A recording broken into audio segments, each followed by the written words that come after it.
أعوذ بالله من الشيطان الرجيم. بسم الله الرحمن الرحيم.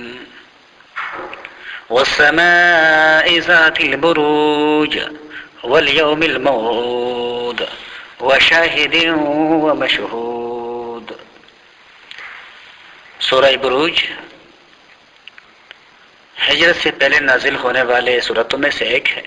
اس سورہ مبارکہ میں ایک رکوع 22 آیاتیں 109 کلمات اور 465 حروف ہے. اللہ تبارک و تعالی نے اس سورہ مبارکہ میں کفار کو اس ظلم اور ستم کے برے انجام سے خبردار کیا ہے جو ایمان لانے والوں پہ وہ توڑ رہے تھے،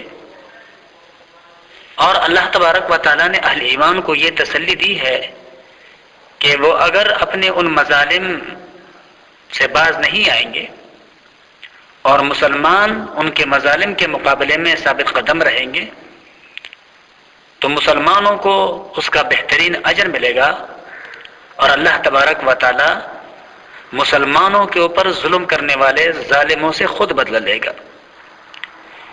اس سلسلے میں اصحاب اخدود کا قصہ سنایا گیا ہے، جن لوگوں نے ایمان لانے والوں کو آگ سے بھرے ہوئے گھڑوں میں پھینک کر جلا دیا تھا. اور ساتھ ہی اللہ تبارک و تعالیٰ نے چند اور باتیں بھی اہل ایمان اور کافروں کو ذہن نشین کرائی ہے. ایک یہ کہ جس طرح اصحاب الاخدود خدا کی لعنت اور اس کے مار کے مستحق ہوئے، اسی طرح سردار مکہ بھی اس کے مستحق بنتے چلے جا رہے ہیں. دوسری یہ کہ جس طرح ایمان لانے والوں نے اس وقت آگ کے گڑھوں میں گر کر جان دے دینا قبول کر لیا تھا اور ایمان سے پھرنا قبول نہیں کیا تھا، اسی طرح اب بھی اہل ایمان کو چاہیے کہ ہر سخت سے سخت آزمائش کو بھگت لیں مگر ایمان کے صراط مستقیم سے نہ ہٹے. اور تیسری بات یہ کہ جس اللہ کے ماننے پر کافر بگڑتے اور اہل ایمان اصرار کرتے ہیں وہ سب پہ غالب ہے، زمین اور آسمان کے سلطنت کا مالک ہے، اپنے ذات میں وہ یکتا حمد و ثنا کا مستحق ہے، اور وہ دونوں گروہوں کے حالات کو دیکھ رہا ہے. اس لیے یہ امر یقینی ہے کہ کافروں کو نہ صرف ان کے کفر کی سزا جہنم کی صورت میں ملے گا بلکہ اس پر مزید ان کے ظلم کی سزا بھی ان کو جہنم کے اندر ان کو دی جائے گی. اسی طرح یہ امر بھی یقینی ہے کہ ایمان لا کر نیک عمل کرنے والے جنت میں جائیں گے، اور یہی بڑی کامیابی ہے. پھر کفار کو خبردار کیا گیا ہے کہ اللہ کی پکڑ بڑی سخت ہے، اور اگر تم اس خوش فہمی میں مبتلا ہو تو تم سے پہلے بڑے بڑے جھگتوں والے اور گروہوں والے اور طاقت رکھنے والے فرعون اور سمود کے عبرت سے سبق حاصل کرو، ان کے لشکروں کا انجام جو ہے اس سے سبق حاصل کرو. اللہ کی قدرت تم پر اس طرح محیط ہے کہ اس کے گھیرے سے تم نکل نہیں سکتے ہو، اور قرآن جس کی تکذیب پر تم کمر بستہ ہو چکے ہوئے ہو اس کی ہر بات اٹل ہے. وہ اس لوح محفوظ میں ثبت ہے جس کا لکھا کسی بدلے نہیں بدل سکتا. چنانچہ ارشاد باری تعالیٰ ہے، بسم اللہ الرحمن الرحیم، شروع اللہ کے نام سے جو بے حد مہربان نہایت رحم کرنے والا ہے. والسماء ذات البروج، قسم آسمان برجوں والی کی. برجوں سے مراد کیا ہے؟ اس کے بارے میں مفسرین نے یہ وضاحت فرمائی ہے کہ اس سے مراد آسمانوں کے 7 برج ہیں، اور حضرت عبداللہ بن عباس اور مجاہد فرماتے ہیں کہ اس سے مراد آسمان کے عظیم الشان تارے اور سیارے ہیں جن کی اللہ تبارک و تعالیٰ نے قسم اٹھائی ہے. والیوم الموعود، اور اس وعدے والے دن کی قسم، وشاہد و مشہود، اور اس دن کی جو حاضر ہوتا ہے، وہ مشہود، اور جس کے پاس حاضر ہوتے ہیں. یعنی اللہ اپنے ذات کا قسم اٹھا رہا ہے قتل اصحاب الاخدود، قتل کیے گئے اصحاب اخدود۔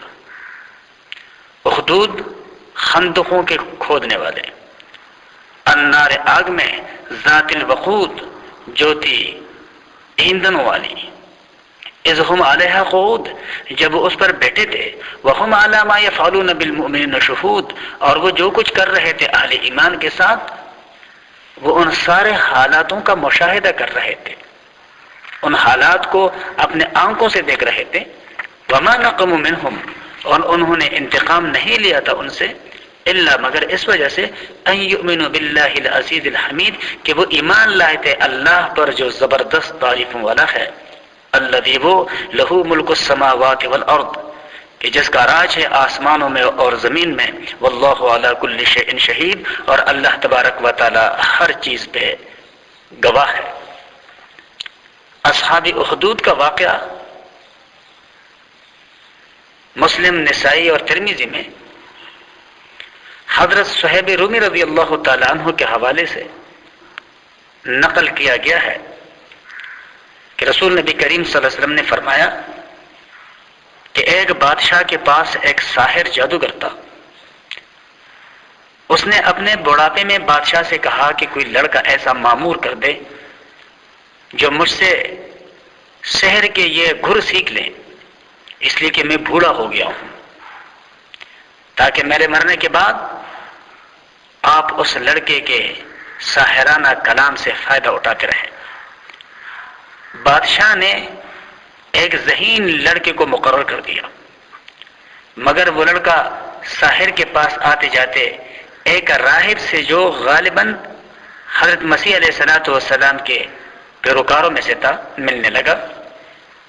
یہ راستے میں بیٹھا ہوتا تھا۔ یہ لڑکا ساحر کے پاس آتے جاتے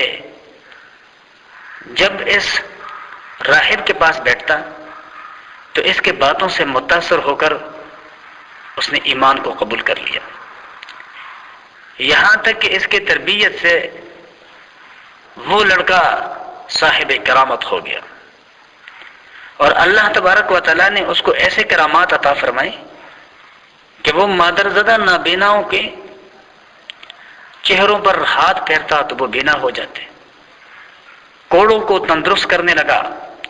بادشاہ کو جب یہ معلوم ہوا کہ یہ لڑکا تو ایک اللہ پر ایمان لے آیا ہے تو اس نے پہلے تو راہب کو قتل کیا، پھر اس لڑکے کو قتل کرنا چاہا، مگر کوئی ہتھیار اور کوئی حربہ اس پر کارگر ثابت نہ ہوا۔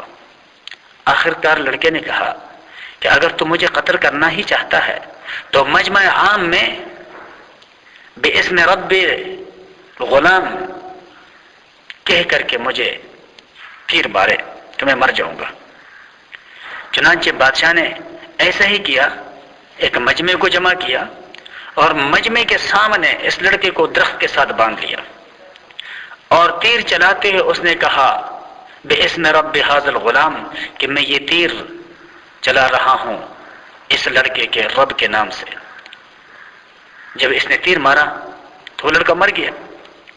اس پر حاضر تمام لوگ پکار اٹھے کہ آمنا باسم رب ھذا الغلام، کہ ہم سب اس لڑکے کے رب پر ایمان لائے ہیں۔ بادشاہ کے پیروکاروں نے اس سے کہا کہ یہ تو وہی کچھ ہو گیا ہے جس سے آپ بچنا چاہتے تھے، لوگ آپ کے دین کو چھوڑ کر اس لڑکے کے دین کو مان گئے ہیں۔ بادشاہ یہ حالت دیکھ کر غصے میں بھر گیا۔ اس نے سڑکوں اور چوراہوں کے کنارے گڑھے کھدوائے، ان میں آگ بروائی، اور جس نے ایمان سے پھرنا قبول نہ کیا اس کو آگ میں پھینکوا دیا۔ اسی طرح کا ایک روایت حضرت علی رضی اللہ تعالی عنہ سے مروی ہے۔